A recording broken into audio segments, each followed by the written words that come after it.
चला आज आपण बनवणार आहोत झटपट होणारा नाश्ता। आज मी बनवणार आहोत बटाटे पोहे बनवणार आहे। त्याच्यासाठी आता आपण तेल गरम केलं आहे। जिरे, मोहरी, कढीपत्ता, मिरच्या हे घालून घ्यायचे आहेत आणि मिरच्यांना थोडंसं परतू द्यायचं आहे आणि पोहे आपल्याला जेवढे हवेत तेवढे धुवून नितरट ठेवून द्यायचे साईडला। आणि बघा आता थोड्याशा मिरच्या परतल्या, आता त्याच्यामध्ये मी बारीक चिरलेला कांदा घातला।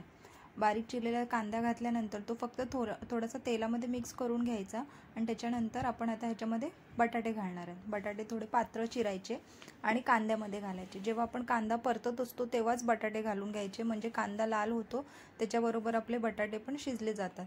कारण पोहा टाकल्यावर आपल्याला वाफेवर बटाटे शिजत नाही, म्हणून कांदा आपण परतायला टाकतो ना, लाल करायला टाकतो, तेव्हाच बटाटे टाकायचे।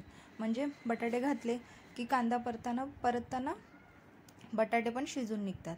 आणि आता ह्याच्यात आपण हळद घालणार आहोत आणि थोडंसं मीठ घालायचं आहे ह्याच्यात। आणि जो आपण पोहे धुवून ठेवले होते ना, त्याच्यामध्ये पण मीठ घालून ते मिक्स करून घ्यायचं, म्हणजे सगळ्या पोह्यांना मीठ व्यवस्थित लागलं जातं। आपण डायरेक्ट ह्याच्यामध्ये कांद्यामध्ये घातलं की ते एका बाजूला लागतं, एका बाजूला नाही लागत, असं होतं। म्हणून भिजवलेल्या पोह्यांमध्ये थोडं मीठ घालायचं आणि हे कांद्यामध्ये थोडंसं मीठ घालून घ्यायचं आणि त्यानंतर हे पोहे हे आपल्या कांद्यामध्ये घालायचे आणि हे चांगलं व्यवस्थित मिक्स करून घ्यायचं, म्हणजे हळद वगैरे सगळ्या पोह्यांना लागली पाहिजे।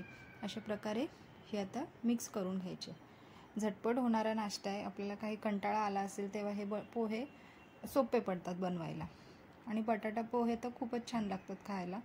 बघा आता आपले हे पोहे झालेत रेडी। कसे वाटले ते नक्की सांगा। कोथिंबीर घालायची, झाले पोहे आपले खाण्यासाठी रेडी झालेत।